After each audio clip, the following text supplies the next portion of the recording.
प्रधानमंत्री नरेंद्र मोदी ने बुधवार को अपनी सिंगापुर यात्रा शुरू की। इसका मकसद द्विपक्षीय मित्रता को मजबूत करना, रणनीतिक साझेदारी को गहरा करना और दक्षिण पूर्व एशिया देश से निवेश आकर्षित करना रहा। बता दें कि पीएम मोदी ब्रुनेई की अपनी पहली द्विपक्षीय यात्रा समाप्त करने के बाद सिंगापुर के अपने समक्ष लॉरेंस वोंग के निमंत्रण पर इस दक्षिण पूर्व एशिया देश की अपनी 5वीं आधिकारिक यात्रा के तहत पहुंचे। सिंगापुर के प्रधानमंत्री वोंग ने रात्रि भोज के लिए अपने श्री तामसेक बंगले पर पीएम मोदी का गर्मजोशी से स्वागत किया। वहीं सिंगापुर के प्रधानमंत्री लॉरेंस वोंग के साथ बैठक में प्रधानमंत्री मोदी ने कहा, मुझे उम्मीद है कि आपके नेतृत्व में सिंगापुर और तेजी से विकास करेगा। प्रधानमंत्री मोदी ने कहा कि सिंगापुर सिर्फ सहयोगी देश ही नहीं बल्कि ये हर विकासशील देश के लिए प्रेरणा है। हम भी भारत में कई सिंगापुर बनाना चाहते हैं और मुझे खुशी है कि हम इस दिशा में काम भी कर रहे हैं। प्रधानमंत्री मोदी ने कहा कि डिजिटल टेक्निक, साइबर सिक्योरिटी और उत्पादन को आधुनिक बनाने जैसे क्षेत्रों में दोनों देशों का सहयोग भारत सिंगापुर के बीच होने वाली मंत्री स्तर की गोलमेज बैठक की पहचान बन गया है। प्रधानमंत्री के साथ इस बैठक में विदेश मंत्री एस जयशंकर, राष्ट्रीय सुरक्षा सलाहकार अजीत डोभाल, सचिव जयदीप मजूमदार और विदेश मंत्रालय के प्रवक्ता रणधीर जायसवाल भी बैठक में मौजूद रहे। आपके भावपूर्ण शब्द, गर्मजोशी भरे स्वागत और आतिथ्य सत्कार के लिए मैं आपको और पूरे शाही परिवार का हृदय से आभार व्यक्त करता हूं। सबसे पहले मैं आपको और ब्रुनेई के लोगों को आजादी की 40वीं वर्षगांठ पर 140 करोड़ भारतवासियों की तरफ से हार्दिक बधाई देता हूं। योर मैजेस्टी, हमारे सदियों पुराने सांस्कृतिक संबंध है। हमारी मित्रता का आधार हमारी यह महान सांस्कृतिक परंपरा है। आपके नेतृत्व में हमारे संबंध दिनों दिन प्रगाढ़ होते रहे हैं।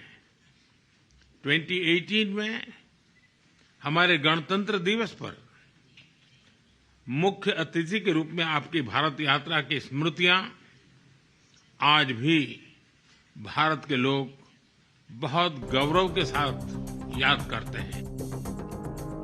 इससे पहले बुधवार को प्रधानमंत्री मोदी ने सिंगापुर के पीएम के साथ semiconductor company EM holding limited के प्लांट का भी दौरा किया।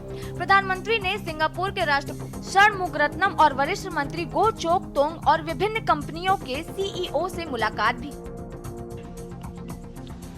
योर मैजेस्टी, मुझे अत्यंत खुशी है कि मुझे अपने तीसरे कार्यकाल की शुरुआत में ही ब्रुनेई की यात्रा करने का और आपसे भविष्य के विषय में चर्चा करने का सौभाग्य मिला है। यह भी सुखद संयोग है कि इस वर्ष हम द्विपक्षीय साझेदारी की 40वीं वर्षगांठ मना रहे हैं। भारत की एक्ट ईस्ट पॉलिसी और इंडो पैसिफिक विजन में ब्रुनेई का महत्वपूर्ण साझेदार होना ये हमारे लिए उज्जवल भविष्य की गारंटी है। हम एक दूसरे की भावनाओं का सम्मान करते हैं। मुझे विश्वास है कि मेरी इस यात्रा से और हमारी चर्चाओं से आने वाले समय के लिए हमारे संबंधों को स्ट्रैटेजिक दिशा मिलेगी। एक बार फिर इस अवसर पर मैं आपका हृदय से बहुत बहुत आभार व्यक्त करता हूं। मोदी का ब्रुनेई और सिंगापुर दौरा अहम क्यों? भारत और सिंगापुर में डिजिटल टेक्निक, सेमीकंडक्टर, स्वास्थ्य और स्किल डेवलपमेंट के क्षेत्र में सहयोग बढ़ाने पर सहमति।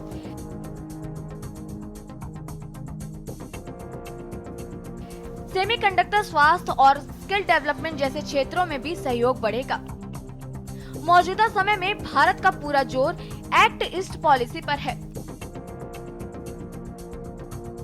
भारत ने इस पॉलिसी की शुरुआत नवंबर 2014 में 12वें आसियान भारत शिखर समिट के दौरान शुरू की थी। इस पॉलिसी का उद्देश्य हिंद महासागर में बढ़ रही समुद्री क्षमता का मुकाबला करना है। साथ ही साउथ चाइनीज सी और हिंद महासागर में रणनीतिक साझेदारी का निर्माण करना है। चीन लगातार साउथ चाइना सी में अपना प्रभुत्व जमाने की कोशिश कर रहा है। इसी वजह से कई देशों से लगातार चीन का विवाद बना हुआ है। साउथ चाइना सी से कुछ हिस्से पर चीन अपना दावा करता है, जिसे लेकर क्षेत्रीय स्तर पर शांति प्रभावित होती रही। आपको बता दें कि बीते कुछ दशकों से सिंगापुर ने वैश्विक सेमीकंडक्टर वैल्यू चेन में अपना विशेष स्थान बनाया है। सिंगापुर अपनी पोजीशन बनाए रखने के लिए हाई और सॉफ्ट दोनों तरह के इंफ्रास्ट्रक्चर में निवेश करना जारी रखा है। सिंगापुर की यूनिवर्सिटीज ने सेमीकंडक्टर सेक्टर के लिए विशेष पाठ्यक्रम शुरू किए हैं। आपके प्रधानमंत्री पद ग्रहण करने के बाद ये हमारी पहली मुलाकात है। मेरी तरफ से आपको बहुत बहुत बधाई और हार्दिक शुभकामनाएं। मुझे विश्वास है 4G के नेतृत्व में सिंगापुर और अधिक तेजी से प्रगति करेगा। एक्सेलेंसी, सिंगापुर केवल एक पार्टनर देश नहीं है। सिंगापुर हर विकासशील देश के लिए एक प्रेरणा है। हम भी भारत में अनेकों सिंगापुर बनाना चाहते हैं और मुझे खुशी है कि हम इस दिशा में मिलकर प्रयास कर रहे हैं। हमारे बीच जो मिनिस्टरियल राउंड टेबल बनी है वो एक पाथ ब्रेकिंग मैकेनिज्म है। Skilling, digitalisation, mobility, advance manufacturing जैसे सेमीकंडक्टर और एआई, हेल्थ केयर, सस्टेनेबिलिटी और साइबर सिक्योरिटी जैसे क्षेत्रों में सहयोग की दिशा में ये इनिशिएटिव की पहचान बन गई। पीएम मोदी का सिंगापुर यात्रा का एजेंडा। पीएम मोदी 6 साल बाद सिंगापुर पहुंचे। सिंगापुर दुनिया में भारत का छठा सबसे बड़ा ट्रेडिंग पार्टनर है। सिंगापुर के वैश्विक सेमीकंडक्टर इकोसिस्टम में अहम भूमिका है। इस क्षेत्र में सिंगापुर का 20 से अधिक सालों का अनुभव है। उधर ब्रुनेई के दौरे पर पीएम मोदी ने सुल्तान हाजी हसलन बोल्किया से द्विपक्षीय मुलाकात की। पीएम ने कहा कि राजनयिक संबंधों के 40 साल पूरे होने का जश्न मना रहे दोनों देशों के बीच दोस्ती का आधार महान सांस्कृतिक परंपरा है। इसी बीच पीएम ने इशारों में चीन को भी खरी खरी सुनाई। पीएम ने इस दौरान सुल्तान के साथ व्यापार और निवेश पर भी चर्चा की। पीएम मोदी ने कहा कि भारत की एक्ट ईस्ट नीति और इंडो पैसिफिक विजन में ब्रुनेई एक महत्वपूर्ण भागीदार है, जो हमारे लिए उज्जवल भविष्य की गारंटी है। हम एक दूसरे की भावनाओं का सम्मान करते हैं। मेरा दृढ़ विश्वास है कि मेरी यात्रा और हमारी चर्चाएं आने वाले समय के लिए हमारे संबंधों को एक रणनीतिक दिशा प्रदान करेंगी। ब्रुनेई की धरती से चीन को कड़ा संदेश। पीएम मोदी ने चीन को इशारों में कड़ा संदेश दिया। मोदी ने कहा कि भारत विस्तारवाद की नहीं, विकास की नीति का समर्थन करता है।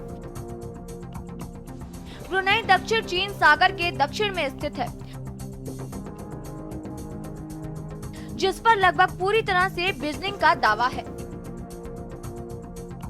ब्रुनेई में मोदी ने कहा कि भारत संयुक्त राष्ट्र समुद्री कानून सम्मेलन के सम्मान, अंतर्राष्ट्रीय कानून के तहत नेविगेशन और ओवरफ्लाइट की स्वतंत्रता का समर्थन करता है, जो वैश्विक समुद्री नेविगेशन के लिए एक रूपरेखा प्रदान करता है और समुद्री संसाधनों के उपयोग को नियंत्रित करता है। उधर विदेश मंत्रालय ने जानकारी दी कि प्रधानमंत्री मोदी और ब्रुनेई के हाजी हसलन बोल्किया ने सार्थक चर्चा की और दोनों नेताओं ने द्विपक्षीय संबंधों को उन्नत साझेदारी में बदलने का स्वागत किया।